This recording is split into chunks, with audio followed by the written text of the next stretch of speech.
This is the secret message of judgment Jesus spoke with Judas Iscariot over a period of 8 days, 3 days before the celebration of Passover. When he appeared on earth, he did signs and great wonders for the salvation of humanity.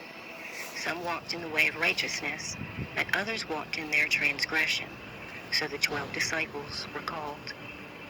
He started to tell them about the mysteries beyond the world and what would happen at the end. Often he didn't reveal himself to his disciples, but you'd find him in their midst or mist as a child. Jesus criticizes the disciples. One day he was with the disciples in Judea, and he found them sitting together practicing their piety. When he came up to the disciples sitting together praying over the bread, he laughed. The disciples said to him, "Master, why are you laughing at our prayer? What have we done? This is what is right." He answered and said to them, "I'm not laughing at you. You're not doing this because you want to, but because through this your God will be praised." They said, "Master, you," text missing, I'm just going to say, or missing text, MT. "And the Son of our God," Jesus said to them, "How do you know me? Truly I say to you, no generation of the people among you will know me." When his disciples heard this, they started to get angry and furious, and they started to curse him within their hearts. When Jesus noticed their ignorance, he said to them, "Why are you letting your anger trouble you? Has your God within you and his stars or angels become angry with your souls? If any of you is strong enough among humans to bring out the perfect humanity, stand up and let him face me." All of them said, "We are strong enough," but their spirits were not brave enough to stand before him, except Judas Iscariot. He was able to stand before him, but he could not look him in the eye, so he looked away. Judas said to him, "I know who you are and where you've come from. You've come from the immortal realm of Barbello, and I am not worthy to utter the name of the one who has sent you." Then Jesus, knowing that he was thinking about what was exalted, said to him, "Come away from the others, and I'll tell you the mysteries of the kingdom. Not so that you'll go there, but you will grieve much because someone else will replace you and complete the 12 elements before their God." Judas said to him, "When will you tell me these things? And when will the great day of light dawn for the generation?" Missing text or MT. But when he said these things, Jesus had already left him. Another generation. The next morning he appeared to his disciples, and they said to him, "Master, where did you go? And what did you do when you left us?" Jesus said to them, "I went to another great and holy generation." His disciples said to him, "Lord, what great generation is better and holier than us? That's not within these realms." Now when Jesus heard this, he laughed, and he said to them, "Why are you wondering in your hearts about the strong and the holy generation? Truly I say to you, no one born of this realm will see that generation. No army of angels from the stars will rule over it, and no person of mortal birth will be able to join it, because that generation doesn't come from the MT. That has become MT. The generation of the people among them is from the generation of the great people, MT, the powerful authorities who, MT, nor the powers, MT, those by which you rule." When his disciples heard these things, they were troubled in their spirits, and they could not speak. The disciples have a vision. Another day Jesus came up to them, and they said to him, "Master, we've seen you in a dream, because we had great dreams last night." But Jesus said, "Why, MT, hidden yourselves?" And they said, "We saw a great house with a great altar in it, and 12 people. We'd say that they were priests, and then there was a name. And a crowd of people were waiting at the altar until the priest had finished receiving the offerings, and we kept waiting as well." I'm sure still probably laughing, Jesus said, "And what were they like?" And they said, "Some of them fast for 2 weeks, and others sacrifice their own children, others their wives, praising and humbling themselves among each other. Others sleep with men, Others murder, and yet others commit many sins and do criminal things. And the people standing before the altar, they invoke your name. And in all their sacrificing, they fill the altar with their offerings." When they said this, they fell silent because they were greatly troubled. And Jesus said to them, "Why are you troubled or confused? Truly I say to you, all the priests standing before that altar invoke my name. And again I say to you, my name has been written on this house of the generations of the stars by the human generations. And they have shamefully planted fruitless trees in my name." And Jesus said to them, "You are the ones receiving the offerings on the altar that you've seen. That is the God that you serve. And you are the 12 people that you've seen. And the animals you saw brought in to be sacrificed, those are the crowd that you have led astray before that very altar. Your minister will stand up and use my name like that, and the generations of the pious will be loyal to him. And after him, another person will be present, those who sleep around, and another, those who murder children, and another, those who sleep with men, and those who fast, and the rest of impurity, crime, and error. And those who say, quote, 'We are equal to the angels,' end quote, they are the stars that finish everything.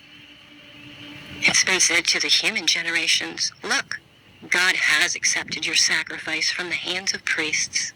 That is, the minister of error. But the Lord who commands is the Lord over everything, and on the very last day, they'll be found guilty.'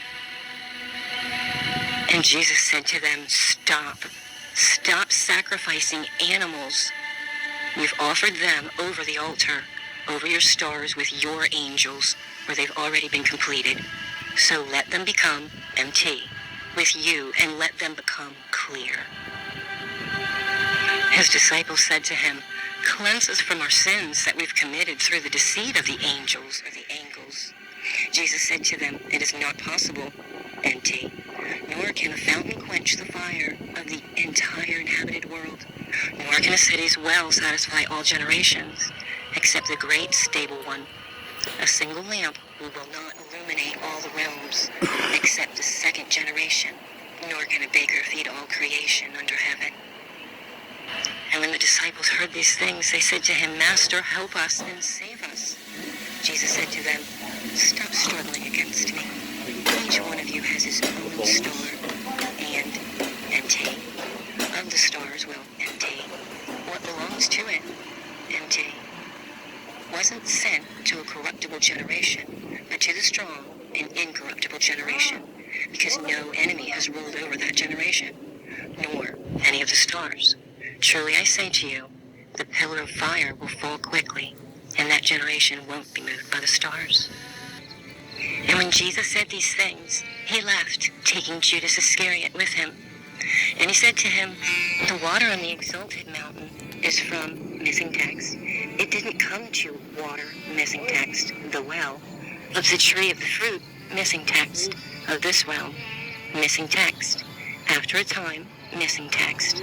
'But came to water, God's paradise and the enduring fruit, because it won't corrupt the generation's walk of life, but it will exist for all eternity.' Judas said to him, 'Tell me, what kind of fruit does this generation have?' And Jesus said, 'The souls of every human generation will die. However, these people have completed the time in the kingdom, and the Spirit leaves them. Their bodies will die, but their souls will live on, and they shall be taken up.' And Judas said, 'What will the rest of the human generation do?' And Jesus said, 'It's not possible to sow on the rock and harvest its fruit. In the same way, it's not possible to sow on the defiled race, along with the perishable wisdom, and the hand which created mortal humans, so that their souls may go up to the realms above. Truly I say to you, no ruler, angel, or power will be able to see the places that this great and holy generation will see.' When Jesus said this, he left. And Judas said, 'Master, just as you've listened to all of them, now listen to me too, because I've seen a great vision.' But Jesus laughed when he heard this, and he said to him, 'Why are you all worked up, you 13th demon? But speak up, and I'll bear with you.' Judas said to him, in the vision I saw myself. The 12 disciples are stoning me, and they're chasing me very rapidly. Also, I came to the place where I had followed you, and I saw a house in this place, and my eyes couldn't measure its size. Great people surrounded it, and that house had a roof of greenery. In the middle of the house was a crowd. Oh, Master, take me in with these people. And Jesus answered and said, your star has led you astray, Judas, and that no person of mortal birth is worthy to enter the house that you've seen, because that place is reserved for those who are holy. Neither the sun nor the moon will rule there, nor the day. But those who are holy will always stand in the realm with the holy angels. Look, I've told you the mysteries of the kingdom, and I've taught you about the error of the stars, and, missing text, set on high over those 12 realms. And Judas said, Master, surely my seat doesn't dominate the rulers, does it? Jesus answered, and he said to him, come, let me tell you about the holy generation, not so that you'll go there, but you'll grieve very much when you see the kingdom in all its generations. When Judas heard this, he said to him, what good has it done me that you've separated me from this generation? And Jesus answered and said, you'll become the 13th, and you will be cursed by the other generations, and you will rule over them. In the last days, they will, missing text, to you, and you won't go up to the holy generation. Jesus reveals everything to Judas. Jesus said, come, and I'll teach you about the mysteries that no human will see, because there exists a great and boundless realm whose horizons no angelic generation has seen, and which is a great invisible spirit, which no angelic eye has ever seen, no heart has ever comprehended, and it's never been called by any name. And a luminous cloud appeared there, and he, the Spirit, said, let an angel come into being to attend me. And a great angel, the self-begotten, the God of the light, emerged from the cloud. And because of him, another 4 angels came into being from another cloud, and they attended the angelic self-begotten. And the self-begotten said, let a realm come into being, and it came into being just as he said. And he created the first luminary to rule over it. And he said, let angels come into being to serve it, and myriads without number came into being. And he said, let a luminous realm come into being, and it came into being. Then he created the second luminary to rule over, along with myriads of angels without number to offer service. And that's how he created the rest of the realms of light. And he made them to be ruled, and created for them myriads of angels without number to assist them. And Thomas was in the first cloud of light that no angel could ever see among all those called, quote, God. And Thomas begot Seth in that place after the image of, missing text, and after the likeness of this angel. He made the incorruptible generation of Seth appear to the 12 androgynous luminaries. And then he made 72 luminaries appear in the incorruptible generation according to the Spirit's will. Then the 72 luminaries themselves made 360 luminaries appear in the incorruptible generation according to the Spirit's will, so there'd be 5 for each. And the 12 realms of the 12 luminaries make up their Father, with 6 heavens for each realm. So there's 72 heavens for the 72 luminaries, and for each one of them 5 firmaments, for a total of 360 firmaments. They were given authority and a great army of angels without number for honor and service, along with the virgin spirits too, for the honor and the service of all the realms and the heavens of their firmaments. Now the crowd of those immortals is called cosmos, that is, perishable, by the Father and the 72 luminaries, with the self-begotten and his 72 realms. That's where the first human appeared with his incorruptible powers, in the realm that appeared with his generation. Who's the self-begotten? I've always heard of the begotten, Jesus.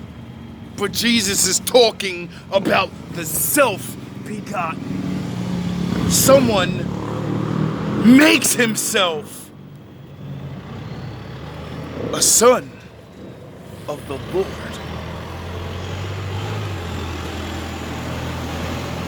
Doesn't have to do with blood. Then I read something about some high priest guy that became like one of the highest priests, and he wasn't Israel neither. He did the work. Who is this self-begotten? I've never heard of him. Have you? Oh yeah, I have. Is the cloud of knowledge, and the angel who is called Aleph, missing text. After these things, Aleph said, "Let 12 angels come into being to rule over chaos and Hades." And then look, from the cloud there appeared an angel, whose face flashed with fire, and whose likeness was defiled by blood. His name was Nebro, which means rebel. Others call him Yaldabaoth. And another angel, Saklas, came from the cloud too. So Nebro created 6 angels, and Saklas did too, to be assistants. They brought out the 12 angels in heaven, with each of them receiving a portion in the heaven. And the 12 rulers spoke with the 12 angels. Let each of you text missing, and let them text missing generation. Text missing 5 angels. The first is Yaoth, who is called the Good One, and the second is Harmathoth, the Eye of Fire. The third is Galila, the fourth is Yobel, and the fifth is Adonaios. These are the 5 who rule over Hades, and they are the first over chaos. And Saklas said to his angels, "Let's create a human being after the likeness and the image." And they fashioned Adam and his wife Eve, who in the cloud is called Life, because by this name all the generations seek him, and each of them calls her by their names. Now Saklas did not command, text missing, give birth, except, text missing, among the generations, text missing, which this, text missing, and the angel said to him, "Your life will last a limited time with your children." And Judas said to Jesus, "How long can a person live?" And Jesus said, "Why are you amazed at the lifespans of Adam and his generation? Are limited in the place that he's received his kingdom and his ruler." And Judas said to Jesus, "Does the human spirit ever die?" And Jesus said, "This is how it is. God commanded Michael to loan spirits to people so that they might serve. Then the Great One commanded Gabriel to give spirits to the generation with no king, the spirit along with the soul. So the rest of the souls, text missing, light, text missing, the chaos, text missing, seek the spirit within you, which you've made to live in this flesh from the angelical generations. Then God calls knowledge to be brought to Adam and those with him, so that the kings of chaos and Hades might not rule over them." And Judas said to Jesus, "So what will those generations do?" And Jesus said, "Truly I say to you, the stars complete all these things. When Saklas completes the time span that's been determined for him, their first star will appear with the generations, and they'll finish what's been said. Then they'll sleep around in my name, murder their children, and they'll text missing evil and text missing the realms, bringing the generations and presenting them to Saklas. And after that, text missing, will bring the 12 tribes of Israel from text missing, and the generations will all serve Saklas, sinning in my name, and your star will rule over the 13th realm." Then Jesus laughed. Judas said, "Master, why are you laughing at me?" And Jesus answered and said, "I'm not laughing at you, but at the heir of the stars, because these 6 stars go astray with these 5 warriors, and they'll all be destroyed along with their creations." Judas said to Jesus, "What will those do who have been baptized in your name?" And Jesus said, "Truly I say to you, this baptism which they received in my name, text missing, will destroy the whole generation of the earthly Adam. And tomorrow they will torture the one who bears me. Truly I say to you, no hand of a mortal human will fall upon me. Truly I say to you, Judas, those who offer sacrifices to Saklas, or Satan, or Samael, text missing, everything that is evil, But you will do more than all of them, because you will sacrifice the human who bears me. Your horn has already been raised, and your anger has been kindled. Your star has ascended,